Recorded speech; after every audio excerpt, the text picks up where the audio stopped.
What's up, everybody? Welcome to Kind of Funny Games Daily for Thursday, July 1st, 2021. I'm one of your hosts, Greg Miller, alongside Forbes 30 Under 30, a.k.a. the second best baby blues in San Francisco, a.k.a. the 1 year older man at Tim Geddes. Let Tim host. It's the second half of 2021.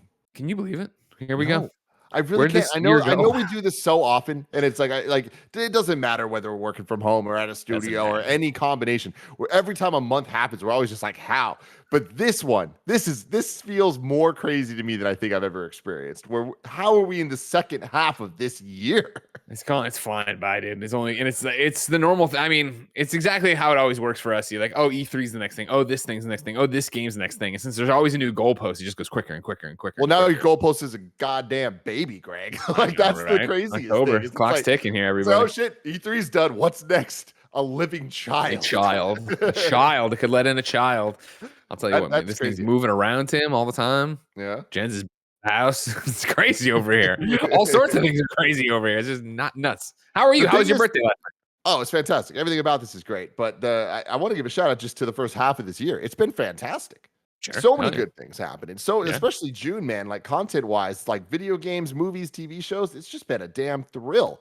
What a time to be alive. What a thrill. And it's not stopping anytime soon, Tim, because you're about to get Ghost of Tsushima Director's Cut. It's really been announced. Halo Infinite isn't make or break, according to Phil Spencer. And PlayStation has bought yet another studio. Let's talk about all this and more, because this is Kind of Funny Games Daily. Each and every weekday on a variety of platforms, we run you through the nerdy video game news you need to know about.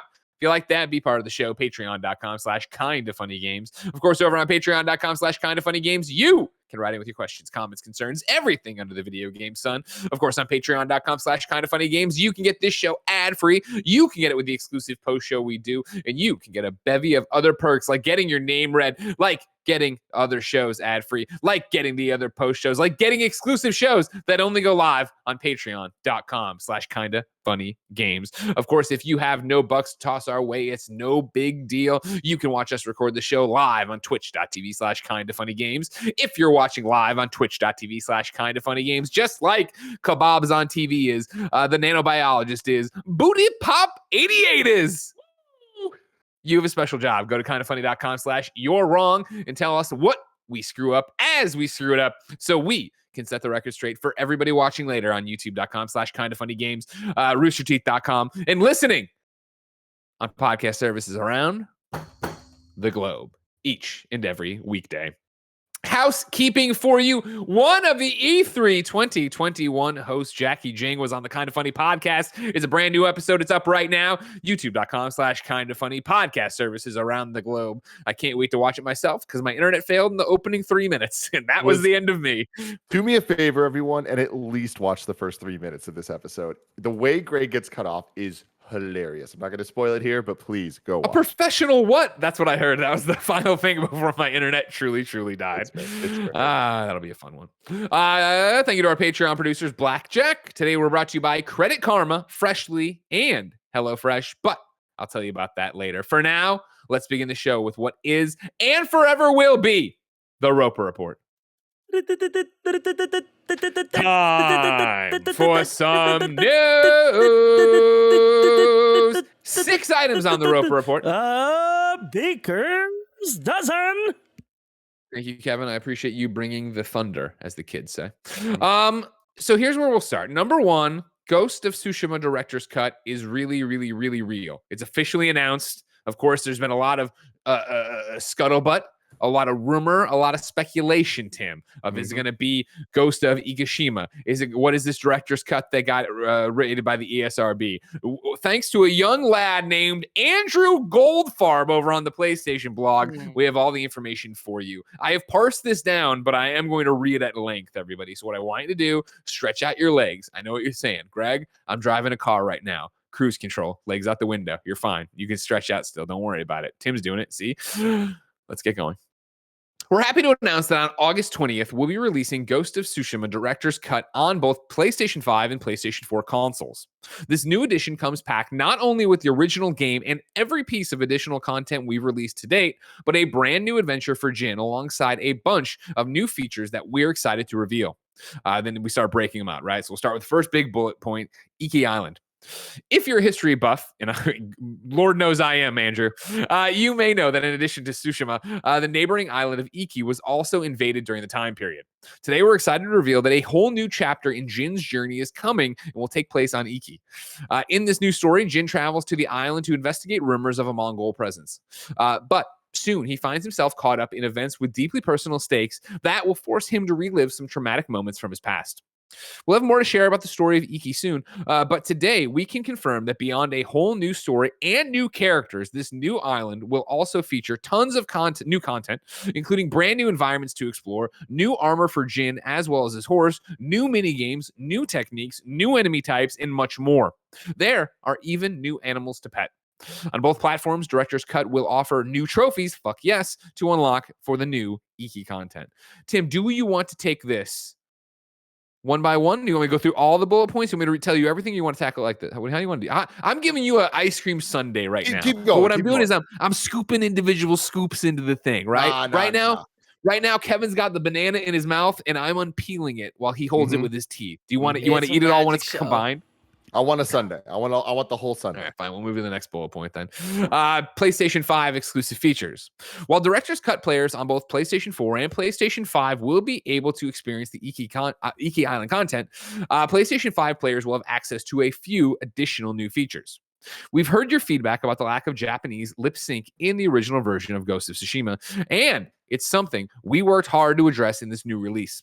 Thanks to the PS5's ability to render cinematics in real time, cutscenes in Ghost of Tsushima, and on Iki Island on PlayStation 5 will now offer lip sync for Japanese voiceover.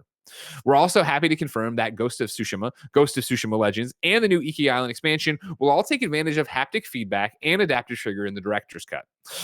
There will also be enhancements to the 3D audio on PS5, as well as drastically improved load times, 4K resolution options, and frame rates targeting 60 frames per second. Now we get into some of the nuts and bolts here. Transferring your progress. If you already own Ghost of Tsushima on PS4, you'll be able to transfer your save to PS5 to pick up where you left off. For new players, the new Iki Island content will be available beginning in Act 2 of Ghost of Tsushima after you've made your way to the Toyotama region. Other updates. Alongside the Director's Cut, anyone who already owns Ghost of Tsushima will be able to download a patch containing some new updates. Once again, many of these updates are directly thanks to the constant stream of feedback you've been providing us since launch, which we are extremely appreciative of. All players will receive a patch with some new photo mode updates, new accessibility options for controller remapping, as well as the option to enable a target lock-on during combat. And for the person who tweets at us all the time asking for an option to hide your quiver during gameplay, yes, you'll be able to do that too. Finally, for Ghost of Tsushima Legends fans, that's Blessing Adeoye Jr., we'll also be releasing some new updates, including an all-new mode that we're excited to detail in the weeks to come. All the Ghost of Tsushima Legends updates will be available at no additional charge to owners of any version of Ghost of Tsushima on either platform. Now, let's get into what some people are mad about, some people are okay with, and we're definitely going to discuss. Ghost of Tsushima Director's Cut pre-orders and upgrades. Ghost of Tsushima Director's Cut will launch on August 20th for $70 on PS5 and $60 on PlayStation 4. Pre-orders at the PS Store anytime before launch. Pre-order at the PlayStation Store anytime before launch, and you'll get access to download the PS4 version of Ghost of Tsushima immediately. Say the name of the game one more goddamn time, Greg. Hey man, they're driving it home, and I keep changing the pronunciation because I go back to what's wrong and try to get back to what's right. Tsushima. Immediately, so you can start experiencing the main game early and transfer your progress to pick up where you left off when the Director's Cut launches in August. If you already own Ghost of Tsushima on PS4, you can pre-order an upgrade to Director's Cut on PS4 for $19.99. This upgrade will become available starting on August 20th. Starting on August 20th, if you bought Director's Cut on PS4, you'll be able to upgrade to Director's Cut PS5 at any time for $9.99.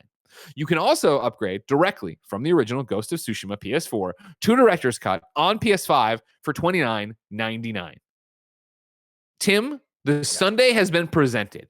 Where do you want to start eating it, devouring it, and taking Kevin's banana? Just kind of as an overall, I think this is awesome. I think Hell this is yeah. really, really cool. And, as we went from PS4 into PS5, and as we in many ways continue to still be there, we were so interested in what this meant for the kind of last hurrah of the PS4 era of the Ghost and the Death Strandings and Last of Us and, Horizon even. God, like there was a moment where there was such a big question about like, what's this slate look like when it runs up against PS5? Are they going to be cross from the beginning? Are there going to be two versions? Are they going to eventually just get pushed just to the PS5? Now that we're here and seeing this, I really think that Sony has made a lot of mistakes. But when it comes to their core titles, the way they've been handling their upgrades, I think they've been doing a really good job. And I think this is a very good sign for PlayStation Studios, for Sucker Punch, and for Ghost as a franchise. This very much shows that not only is the audience there, the critical reception's there, the sales are there, the content's there. Like Sucker Punch is adding so much stuff. Legends is one of Blessing's game of the years, right? Like specifically the Legends part. And for them to be, kind of adding more to that, as well as adding more to the single player side that so many other people loved so much, I think that there's just a lot here that's like, we should celebrate, right? Like we look at different PlayStation titles, like we get the Miles Morales, these smaller titles. We got Lost Legacy with Uncharted. I like that this is kind of a different variant branch that's popped off of like we can kind of do these director's cuts that aren't just Game of the Year edition, that aren't just here's everything together. We're upgrading with the PS5 version that's also available on PS4 with new content to actually give you a reason to want to go back, because they're not ready to put out a brand new game yet, but you're going to get what sounds like really substantial content. This isn't just DLC you can pick up if you want. It's like, no, if you're a Ghost fan, this sounds like stuff that you're going to really want to play. Yes. And I think that's what stands with it. I want to bring in just two questions to get them involved, right? Well, and I'll read them both at the same time. Chance Carter, well, not at the same time. I mean, I'll read them one by one. If I could read things, it'd be like Chance Carter and Mattyou write in, and then I have to start combining. It doesn't make any sense. Chance Carter writes into patreon.com/kindoffunnygames and says, with Ghost of Tsushima Director's Cut officially announced, what does the panel think of the $20 upgrade for the PlayStation 5 version? Personally, the added content paired with the PS4 version already being forward compatible justifies the price. I feel Sucker Punch has handled the PS4 to PS5 transition very well and has instilled more trust in them as a studio. Meanwhile, Mattyou writes in and says, Ghost of Tsushima Director's Cut just got announced, and it's looking great. What caught my eye, however, is that you have to own the OG game on PS4 and want to upgrade to PS5, you'll have to be ready to pay another $10. Of course, there's a bunch of different combinations here, and I don't know if Matt and them are nailing. We'll get back to that one second, but stick with me. Now, $10 isn't a crazy amount of money, but it is odd to see that when games like Avengers, Final Fantasy VII Remake Intergrade, and even Sony's own Spider-Man Miles Morales come with this weird little upgrade price. What makes Ghost of Tsushima so special to warrant it?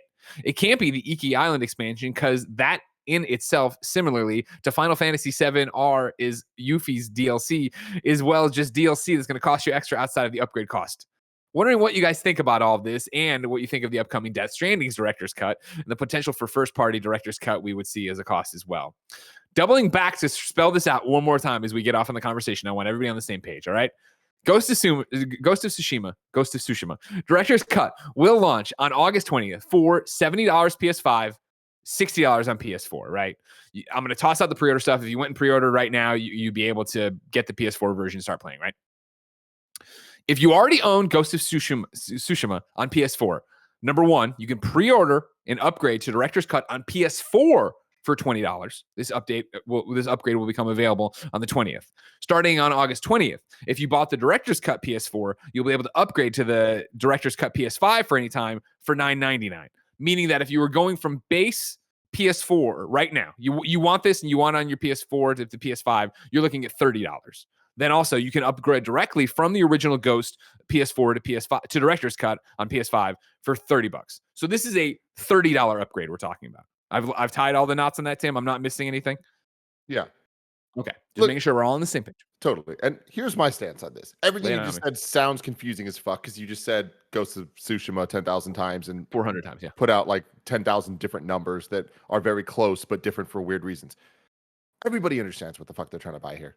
And if you don't, it's like, just take 10 seconds to look at it and like try to figure out what you're trying to do, right? This isn't that confusing. This makes a lot of sense. And there's a lot of content you're getting here. Even the $10 difference between the PS4 and PS5 version, why is that? Well, they have a whole thing of PS5 exclusive stuff here, including the haptic feedback and enhanced 3D audio and all that.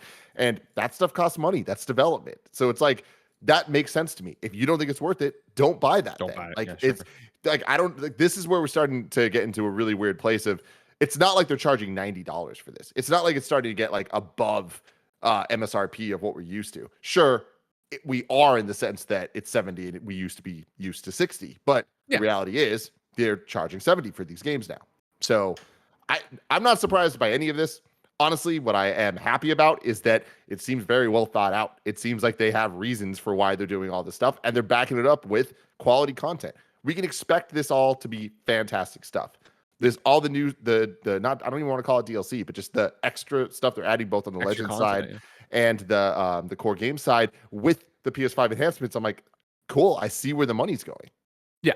And I think that's the biggest thing for me. Like, and again, granted, of course, like, well, Andrew Goldfarb wrote this and is a personal friend, but you've known that for years since Beyond. You know that Sucker Punch is one of my favorite developers. They made Infamous, and obviously I have a bunch of friends up there who makes games. But moving all of that away, I love Ghost of Tsushima, right? I adored that game. That game was a dream. It was so much fun to platinum, right? It was amazing, I thought, right? And I love that thing so much. So to already come out and talk, if the game was if they were like director's cut and we want you to pay $30 for native 4K 60 frames and that's it or whatever, you'd be like, oh well, they already have a patch for that on PS4 running on PS5. Like, why would you do that? Yada yada yada. It is exactly what you're talking about as we've read through this, right? Like, again, starting from the PlayStation 5 editions you'd expect of haptics, starting from this Japanese lip syncing, the fact that Goldfarb goes in, right, to call out them hiding the quiver, which is something they've wanted, their fan bases wanted.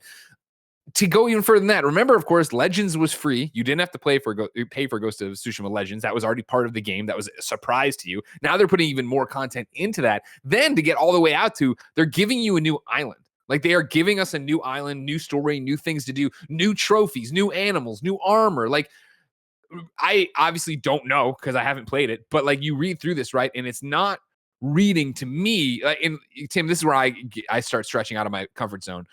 It is not reading to me like this is short DLC, right? And I'm not saying it's going to be 30 hours or something like that, but we're talking about in a new chapter, and Jin's journey is coming, and it will take place on Iki. In this new story, he travels to a new island, investigate rumors, does all this different stuff, right? The new island also features tons of new content, including brand new environments to explore, new armor, new mini games, new techniques, new enemy types, much more. Like, the way it was paced in Ghost makes me think this would be like the fourth section of the game, of the island you already had, which were meaty things to, yeah, sure, I can run through the story, but what about the side stories? And then what about getting all the trophies? And what about all the Fox Dens? And what about all the stuff? That sounds like so much more content, and this is where I'm talking about stretching, than what Yuffie's DLC was. How long was Yuffie's DLC in Intergrade? I mean, Yuffie's DLC was like 6 to 10 hour experience. Oh, actually, that's exactly what it sounds like to me. Okay. Yeah, no, I actually, and that's the thing is, to Mattyou's question where he was just like, $10 isn't a crazy amount, but it's odd when games like Avengers, Final Fantasy, Integrate, and Miles Morales don't come with the upgrade price. And then he compares the Yuffie DLC to this. I'm a little confused there, and that's where, again, this is confusing. There's a lot of numbers and weird shit, but like, if I understand this correctly, Yuffie worked a very similar way, where the PS4 you can get the upgrade, but you need to pay for the DLC portion of it.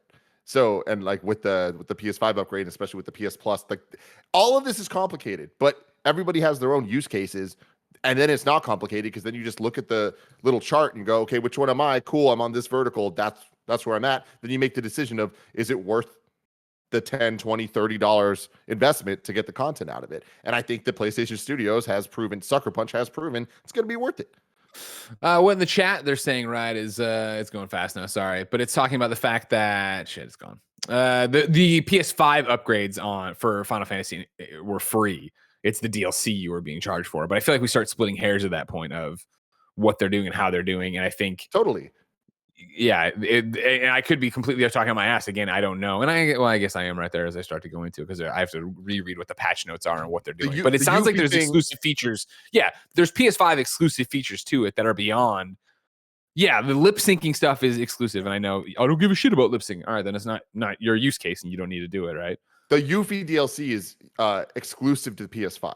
That is another interesting point to bring up because that's not the case here. So it's like Sucker Punch and PlayStation are making the call to make this available to more gamers on the PlayStation 4. So it's like it's just moving things around in different ways to make sure that they're getting the best results for hopefully at the end of the day themselves and the most gamers possible, right? Yeah. Like they have this core thing. They have such a great engine and a great system to work with what they had on Ghost on PS4. So moving on PS5, I think this is great. Now, I want to support these type of things because I love these big tentpole games for the most part. Ghost, I haven't really given a shot because it's not my type of game, but like the Uncharted's and the Spider-Mans and the Last of Us's of the world, like I love those, and I want to see more things like Miles, like Lost Legacy, and I love this being another step in that direction of like this.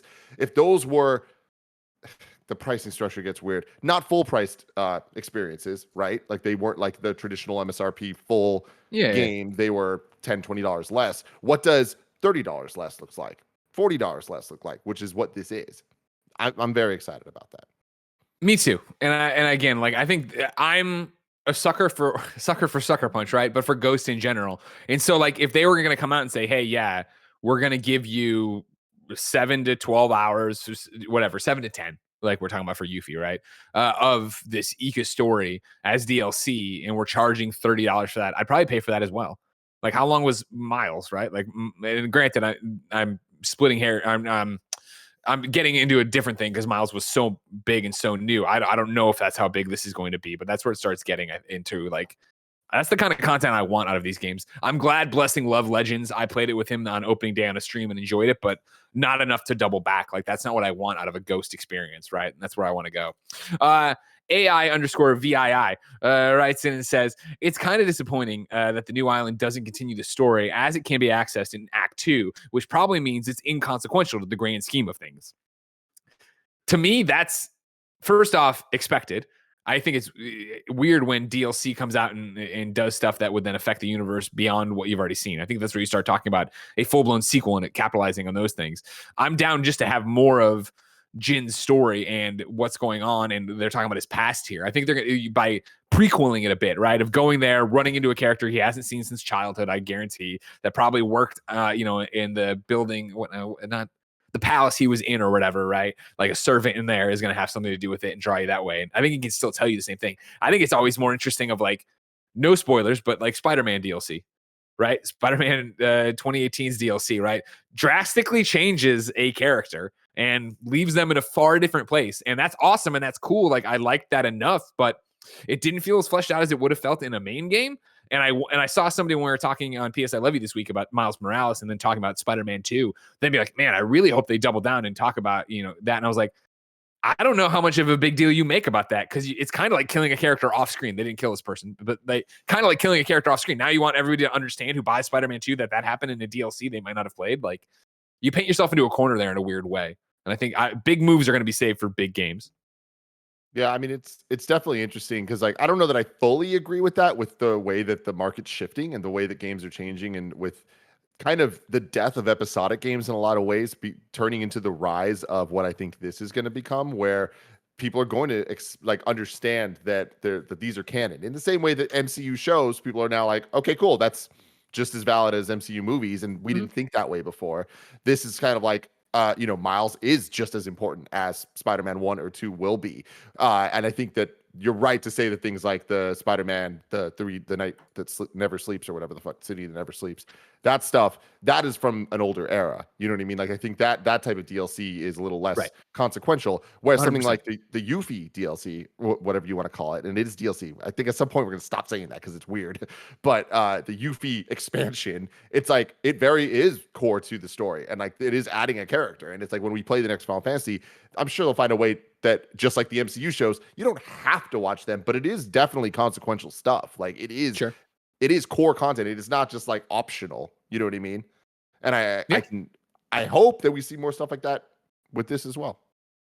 Yeah, for that, I agree with you, but for that kind of stuff, I would rather it be what we thought, what the rumor was about this DLC went last week, this week, whatever week it was, where it was going to be more like Miles. Because I think Miles was the right way to do that, where it was like, cool, this is a standalone thing. You don't need the other game. You don't need to reinstall. You don't need to upgrade fee. You're buying it. Like, you are giving money, obviously. It wasn't free, but it made it feel like, oh, like, boom, here's the Miles Morales chapter of it. I love that chapter stuff, as I've talked about at length on shows. I think you're absolutely right, and in a perfect world, that is the case. But I think that the scope of that is bigger than what they're trying to do here. And I think that this reminds me of the Yuffie thing, in the sense of, hey, we have PS5 tech to be able to play with. We can try, experiment little different things. Playing the Yuffie DLC, you really can see what they were like. Oh man, we couldn't have done this on PS4, but it's like not really fully pushing it. It's just kind of like little tiny hints. And with Ghost also being on PS4, I don't think it's going to be that radically different, but I do think that this is them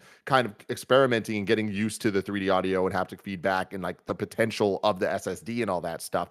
And it's just like, we're just in this weird time right now that's like caught between generations. So there's going to be some awkward moments that aren't exactly what we all want or what they all want. I'm sure that they don't want this to just be a director's cut. They'd rather it be a standalone thing that they can charge even more for. Because I feel like if they just, instead of calling this director's cut, they treated it more like Miles and just called it, you know, Ghost Island of Iki or something. Put that out for $30. And then just phrased it differently where they're just like, it's a $30 package called that. Also, it comes with the PS5 version of Ghost, just like Spider-Man did with the Ultimate Edition. Yeah. I think it'd be a very different conversation that people are having in terms of what they're upset about. Yeah. But it's all just semantics.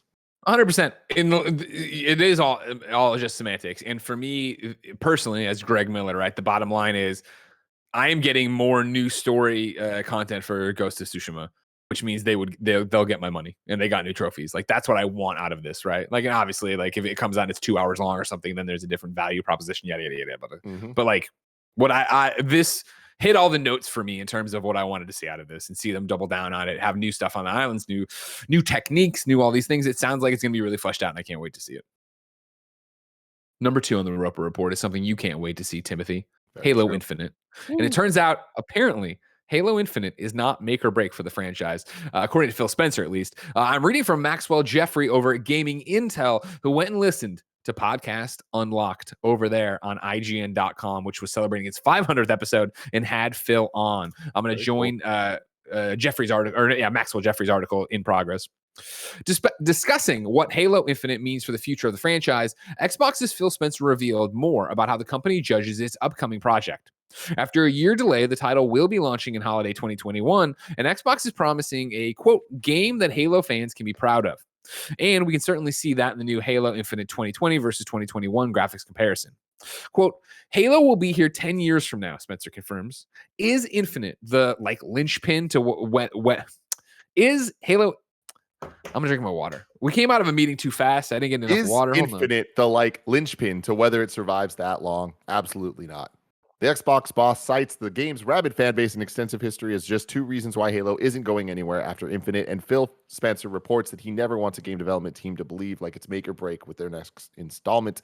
Quote, it's just an IP that's going to be with us. We don't take that for granted, but I definitely believe that in my core, that's the truth. Tim, in your core, do you believe that to be the truth? I mean, I believe it's the truth where they're at right now. Like, this with the reality of where Halo is. I'm sure this isn't what they want to be saying. It is the reality, though. We all need to understand that this is what it is. And I appreciate Phil. I think that Phil's a very, very smart guy, and they're doing a fantastic job running their teams over there. And lines like, it's just an IP, it's going to be with us. We don't want to make the teams think it's make or break. That's great. We got to, don't put that type of pressure on these people. That's unfair. You know what I mean? At some point where it's just like, it's not on them to solve this problem that was started a decade ago, depending on how you look at it, right? Like that's complicated. Having said that, it's Halo, baby. Like that, like it is the make or break thing. I want to bring something interesting in though on our subreddit.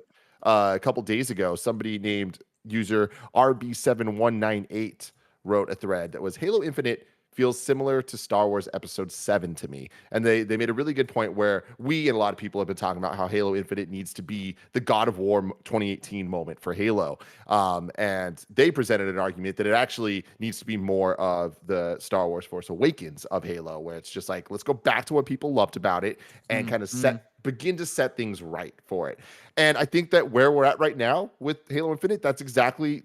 they're nailing it. Like, I think that the God of War moment would have been what we all wanted. And to be extremely clear, we're not saying, when we say that, it's not meaning story, it's just story driven, totally different type of gameplay, whatever. It's like, no, it's taking everything that made that thing special, but modernizing it in a way that makes it feel like in Halo's having another moment as big as the moment it had before. And that's what we saw with Breath of the Wild for Zelda, and that's what we saw with God of War 2018 for God of War. We want to see that for Halo, for what Xbox multiplayer can be, especially with Game Pass, especially with xCloud, especially with all that stuff. Halo can be this giant moment for them. And with how long we've been waiting for Infinite, there was just a lot built into expecting that. And we've had the last year to kind of come down from that. And coming down, I think, is a way more negative way than I want to speak on this, because what they showed at E3 was hype as fuck. And it very much does look like The Force Awakens. So I'm down for that. If they can just capture that magic of the multiplayer and have a very, very, very solid campaign, like, they've kind of achieved something that is fantastic. It's not quite the highs that we'd want, like a lot of people would say about Force Awakens, but all we need is the quality there. And I think what Phil Spencer is alluding to here is this isn't going to be the God of War, but it definitely could be The Force Awakens. I like that take. Yeah, it's that thing where, this was making the rounds today, and people were like, "Oh man, like, it's just such a businessy answer, yada yada yada. He's a suit being a suit kind of thing," and that's not my takeaway from it. Like, he's right.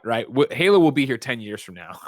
is Infinite the linchpin to whether it survives that long? Absolutely not. Of course, Halo Infinite could be complete and utter fucking trash, and you will still have Halo Funko Pops or whatever the hell in 10 years. Like, that's not going away. I do think it's make or break in terms of public perception of what Halo is and can be. Yes. I think that's the real thing. And that's the God of Warization that I'm talking about, where it's like, it's not just mimicking what that game was, it's what it did for the franchise, where so many people have fond memories of the early God of Wars. So many people think of them as classic games, but then they stopped thinking of them that way. We got Ascension, and there was just a big break, and it was just kind of like, okay, this franchise is gone. And if they just kept putting out those God of Wars, it would have just kept being like, oh, people like them.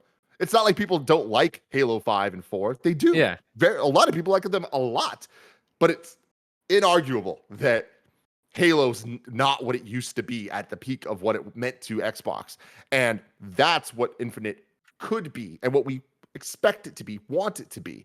Yeah, want it to be. Yeah, for sure. Hitting this point now where we don't expect that anymore because of statements like this and because of where we've seen the game at. And cool. Now we just need to have different expectations. At the end of the day, that is a bummer, because Halo should be Xbox's God of War and Breath of the Wild. Yeah. Yeah. Well said. We'll have to wait and see. You still confident it hits holiday 2021? I don't know. It's such a thing where it's just like, I am on it. Like, I am too, where I'm just like, I don't see why not. But then the moment I say that, I'm like, well, because of the state of the world. So it's like, any date, anything is just best plan, especially with where they're at. It's like, they're going to put this out when they have the luxury of time at this point. And I truly believe it, because they've been working on this so long, and they can't fuck this up to the extent that they're trying to do it. Make or break, maybe not, but it is a make or break, for they got to stake the landing of the launch of this game to get that initial swell of people being hyped as fuck about Halo for the first time. Doesn't need to be hyped to like all caps 10 out of 10. It's just like, give us a solid Halo game, solid Halo multiplayer. And with that, I can see it coming this year. Here. You talk about, they can't waste this opportunity. They can't waste time. You know who doesn't waste opportunity or time? People who go to patreon.com/kindoffunnygames. Over on patreon.com/kindoffunnygames. Of course, you can be part of the show with your questions, comments, concerns, everything under the video game sun. You can get every episode of Kind of Funny Games daily with the exclusive post show we do. And most importantly, for right now, you can get the show ad free. But guess what, Jack? You're not watching on patreon.com/kindoffunnygames. So let me tell you about our sponsors. This episode of Kind of Funny Games Daily is brought to you by Credit Karma. Credit Karma has always been there to help you make better financial decisions, and now they want to help you even more. With a Credit Karma money spend account, you can be rewarded for good money habits. When you use your Credit Karma money debit card, you can win daily instant Karma purchase reimbursements on items up to $5,000. Just pay with your debit card, and if you win, you'll be notified on the spot, and your instant Karma cash will be added back to your spend account. Right now, visit creditkarma.com/winmoney to open your free account and start winning instant karma. Go to creditkarma.com/winmoney to sign up for free and start winning instant karma. That's creditkarma.com/winmoney. Instant Karma is sponsored by Credit Karma. No purchase necessary. Exclusions and terms apply. See rules. Banking services provided by MVB Bank Incorporated. Member FDIC. Maximum balance and transfer limits apply.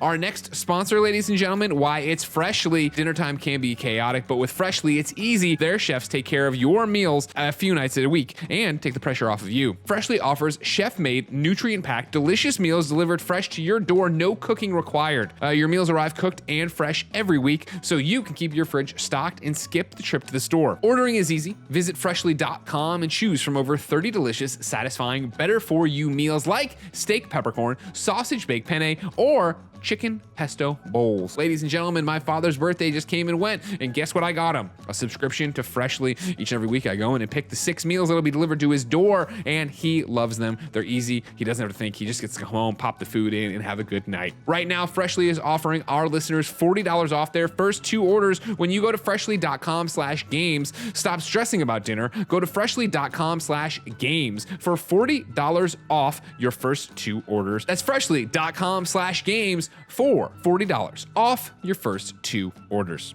And our final sponsor of the day is HelloFresh. HelloFresh cuts out stressful meal planning and grocery store trips so you can enjoy cooking and get dinner on the table in about 30 minutes. Try HelloFresh's quick and easy meals, 15 to 20 minute dinners, breakfast on the go, and more easy options that are perfect for your lifestyle. Of course, you know I love to cook, and one of the things that got me cooking, of course, was programs like this. You don't have to worry about going to the store. Everything comes to you. You make the meals you want. You learn some new cooking techniques. Ladies and gentlemen, you can go to hellofresh.com/KFGD14 and use the code KFGD14 for up to 14 free meals plus free shipping. That's hellofresh.com/KFGD14 and you can get 14 free meals plus free shipping. HelloFresh, America's #1 meal kit. Kevin hit the breaking news bell. Ding, ding, ding, ding, ding, breaking news. Ding, ding, ding, Ladies ding, and gentlemen, we have breaking ding, news ding, from the ding. one and only Jeff Grubb over at GamesBeat. He is reporting that the Kojima Xbox deal has inched closer to becoming a game you will one day play in 2050. Jeff Grubb writes over on GamesBeat. Hideo Kojima and Microsoft have signed a letter of intent that states the two parties intend to work out the details on a publishing agreement for a new Xbox game, according to sources familiar with the matter. This is a key step in negotiations between the Metal Gear Solid creator and the Xbox company. This signifies that both parties have agreed to a generalized deal while lawyers continue hashing out the finer points. Microsoft and Kojima's teams have spent months discussing a possible partnership, and now it is more likely than ever that those conversations will bear fruit. The deal is so close that Microsoft has begun preparing for what Kojima will need to make his new game. Last week, Microsoft announced that it had hired Portal developer and Left 4 Dead developer Kim Swift to oversee partnerships for cloud-based games. Swift most recently worked at Google's cloud gaming service Stadia. Microsoft hired her with the purpose of assisting in making Kojima's cloud game a reality. As for what Kojima's game actually is, few people know. The point of this partnership is to unlock the creativity of Kojima Productions using Microsoft's technology as opposed to greenlighting a specific pitch. And then, what about other publishers like Sony? Well, it is very unlikely that Microsoft's deal would prohibit Kojima from working with other companies.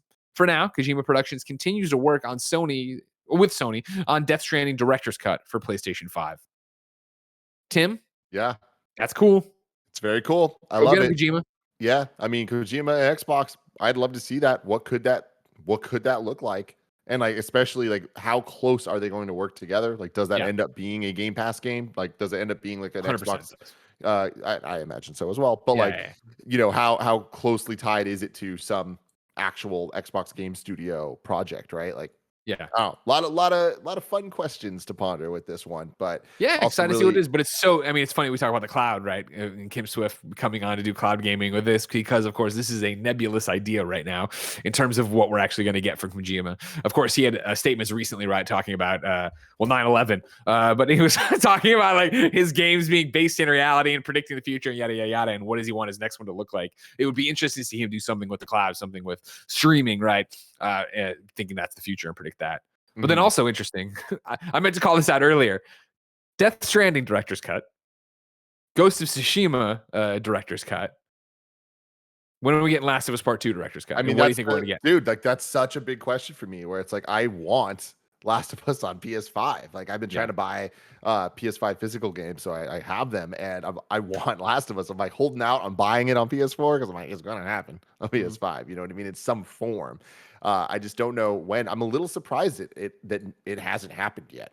in some form, and I imagine that factions has something to do with that. I But hope so. I For blessing's also, sake. I'm not so sure because it's like I can see factions being totally its own thing. Um, Me but too. then there's the Last of Us 1 remake. I don't know if that is real and if that is like actually going to see the light of day anytime soon. How that all comes together could be like a Last of Us Part 1 and 2 PS5 version would be fucking incredibly cool. Very cool.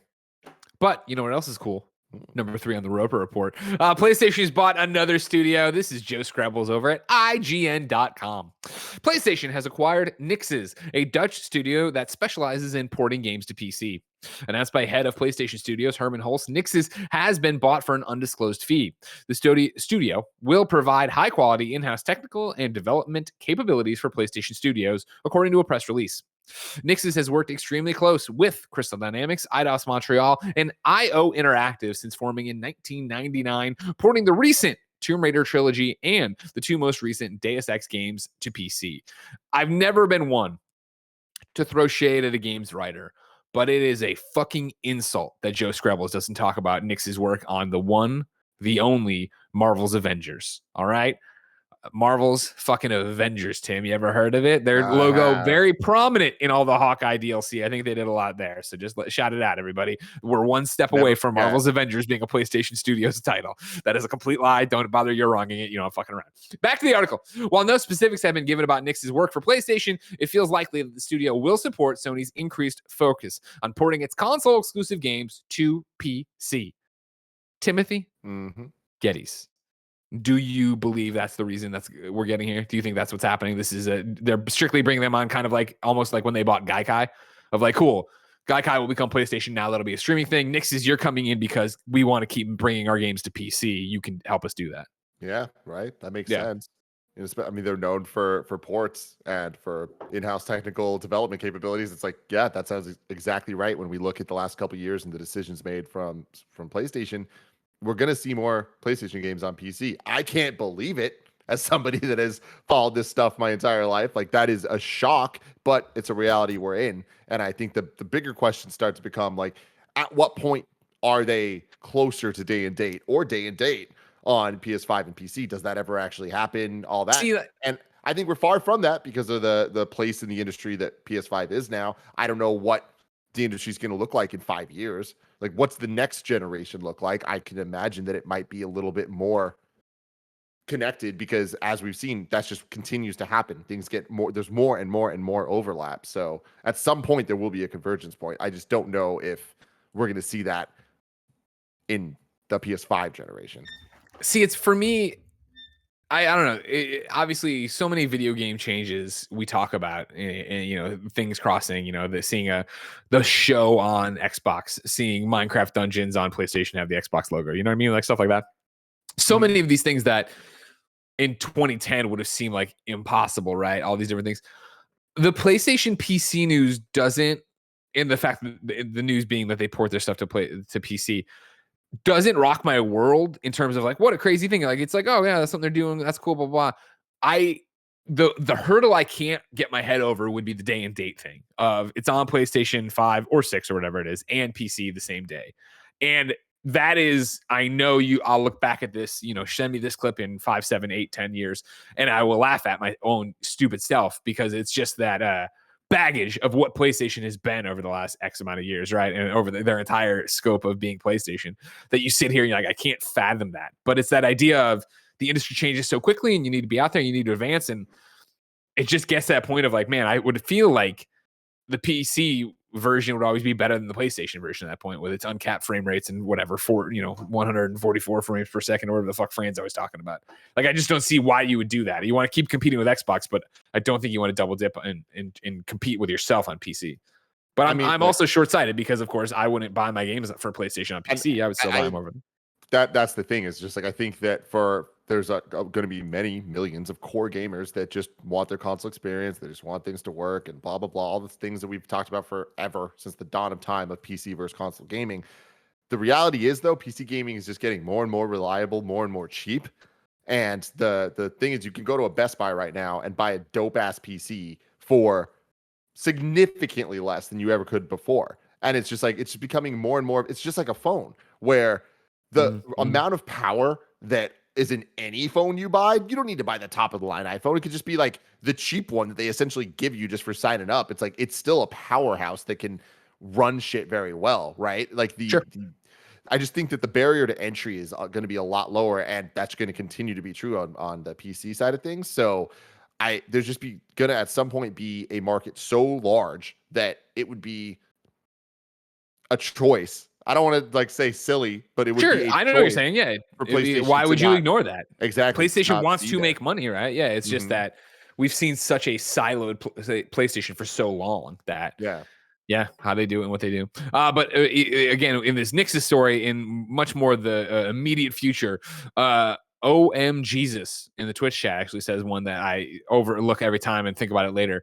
Yes. And yes, give me Dreams on PC. Like, that would be huge. Dreams is an amazing game that hasn't exploded on PlayStation. It needs to get into more people's hands to make more money, to make Media Molecule's investment in it worthwhile. And yeah, Dreams would fucking crush on PC, and people could make stuff on that.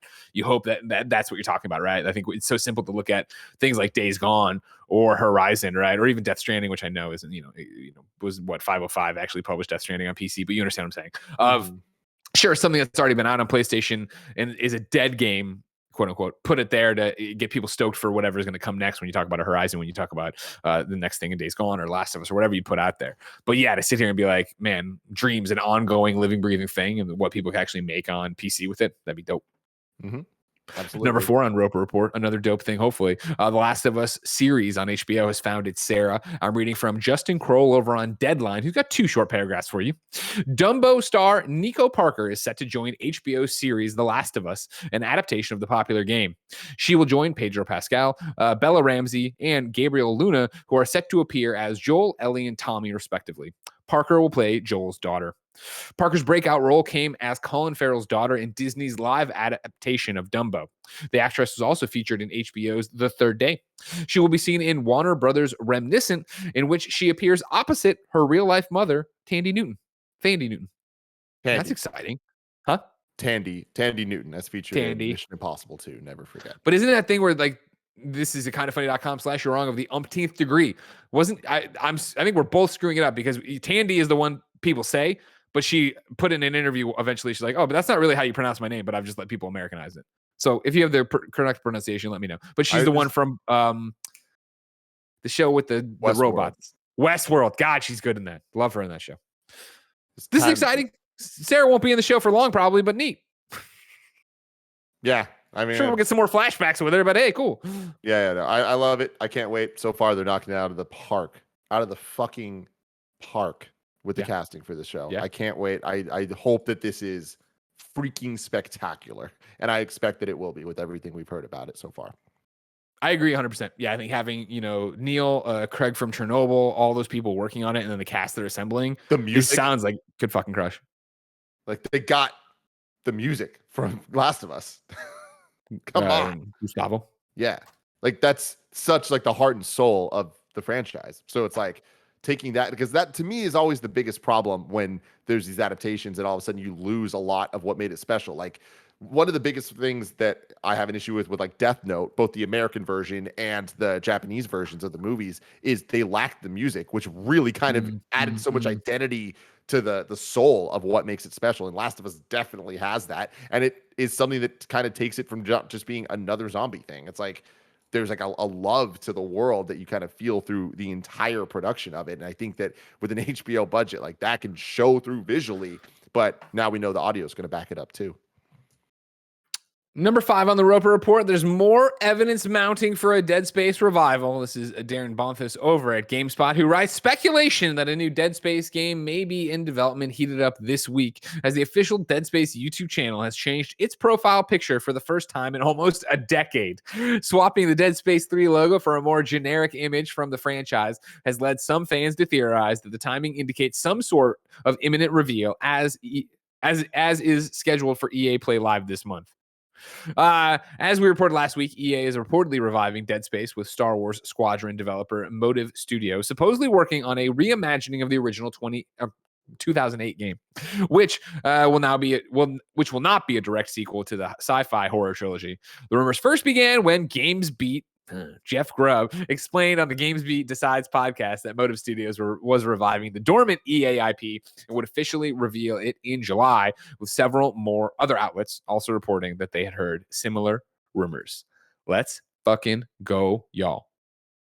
Yeah, it's exciting. I'm excited to see what they show at EA Play. I imagine it'll be there in some form. I kind of struggle to be too hyped about this just because Visceral is gone.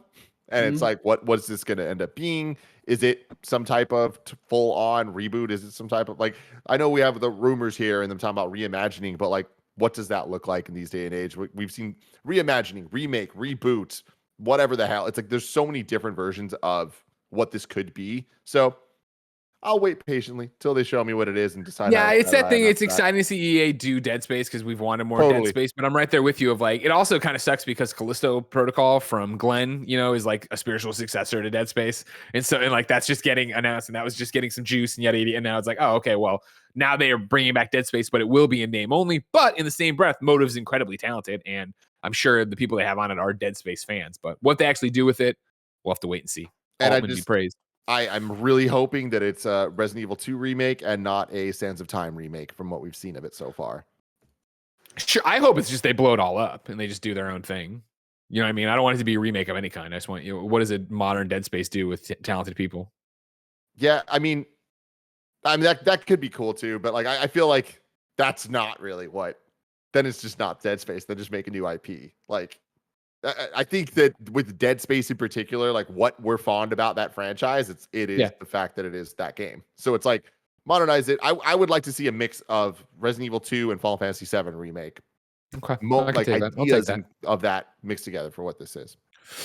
Some breaking-ish news too while we are live about EA Play. Some dates and stuff went up. I'll start with EA Play itself, where they're talking about Dead Space happening. We already knew it was going to be July 22nd.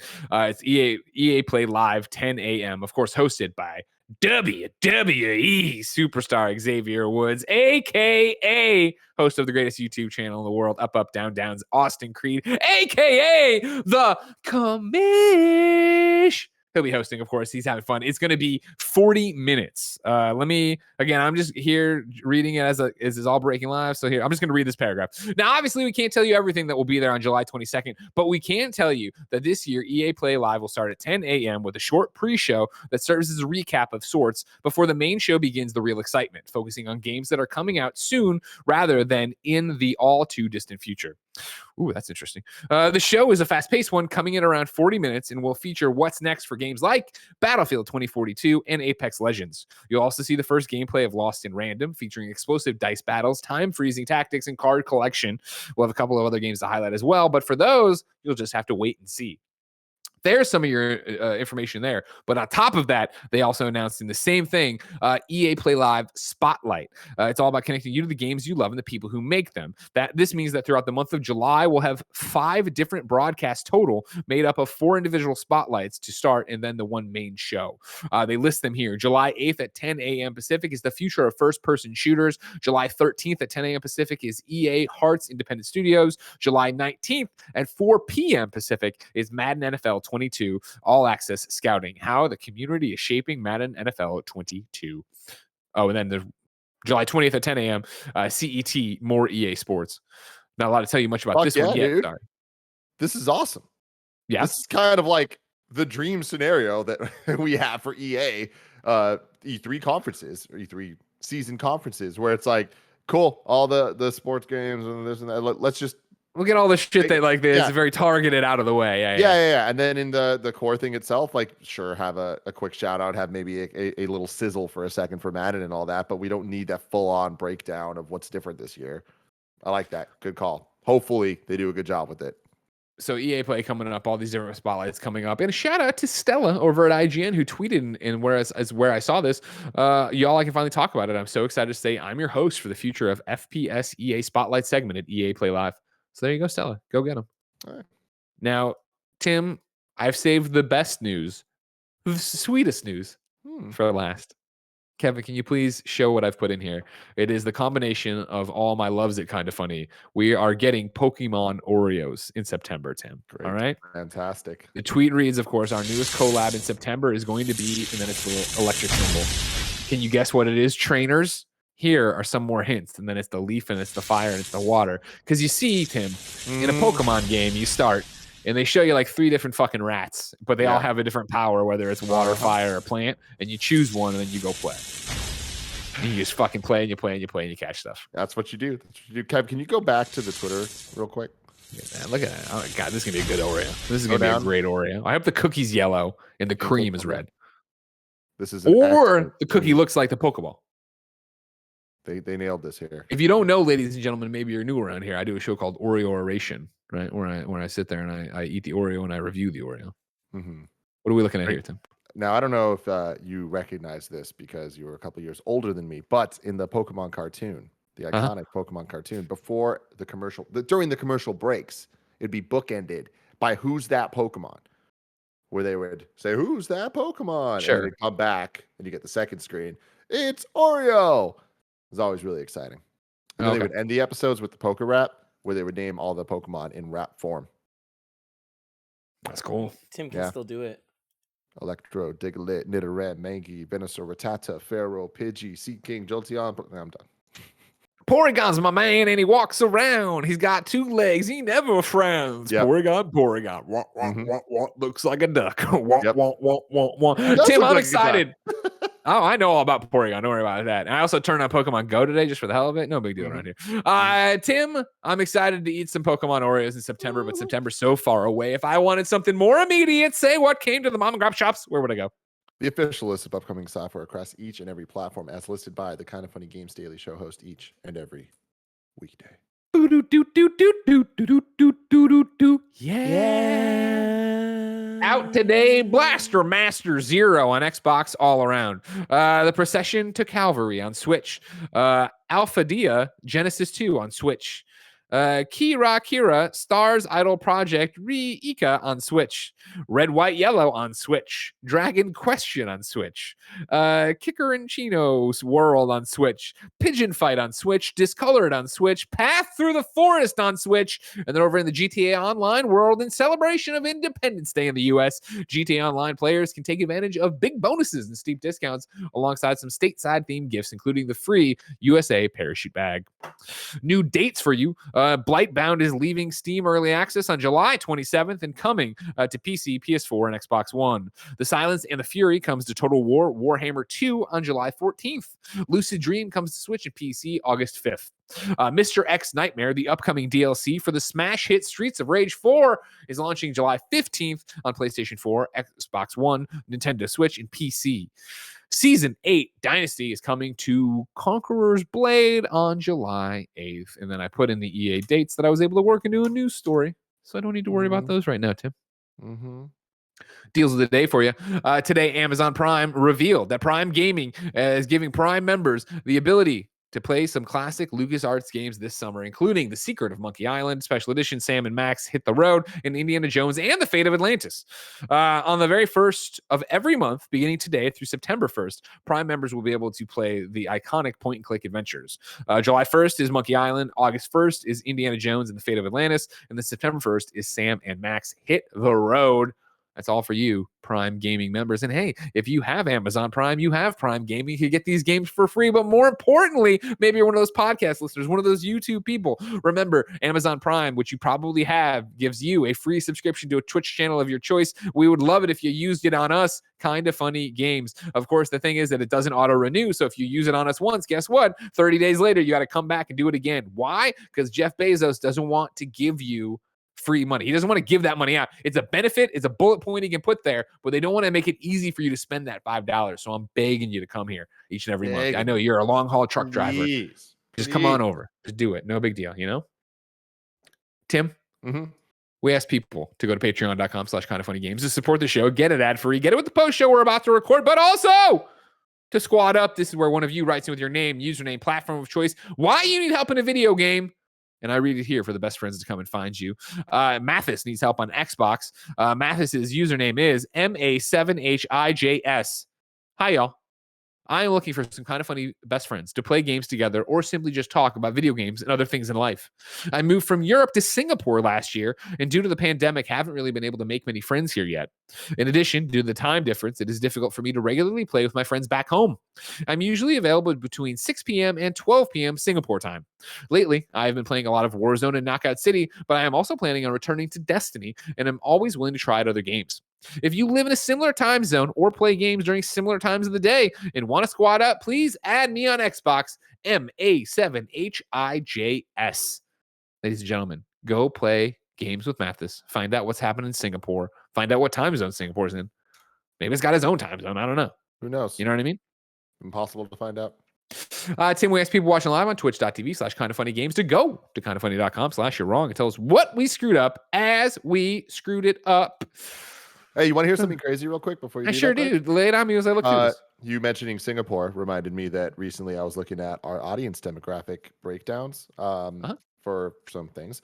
And one interesting fact is the Kind of Funny YouTube channel, at the very least, now has a 24.9% female ranking, which is crazy. That is up from what started at a 3% a couple years ago. So welcome. Okay. Sorry, I'm looking through your wrongs here. So first off, let's get back to Tandy Newton. All right. Mikey O writes in and says from the BBC, Tandy Newton reverts to the original spelling of her first name, Tandy, Tandiwe, and is pronounced Tandiwe. So that's what's happening over there. Thank you for that. And then Wit writes in and says, this is breaking news. Apparently, it's another Jeff Grubb update or a Grubb date. Motive Studios is indeed working on a Dead Space remake in the vein of Resident Evil 2 remake. Fuck So yeah, baby. There you go, Timmy. Love that. I mean, like, that sounds rad. Like, that sounds like what I personally would want from this, because it's not just like, oh, old game is old, why are we making it? The old one's there. It's like, we have had some fantastic remakes in the last couple of years that really kind of prove that there is a value to going back and really getting to the essence of what made the game special, modernizing it, taking away some of the really like bad things, but keeping the core and enhancing it. Yeah, I'm on the article now over here. Another Jeff Grubb date. Yeah.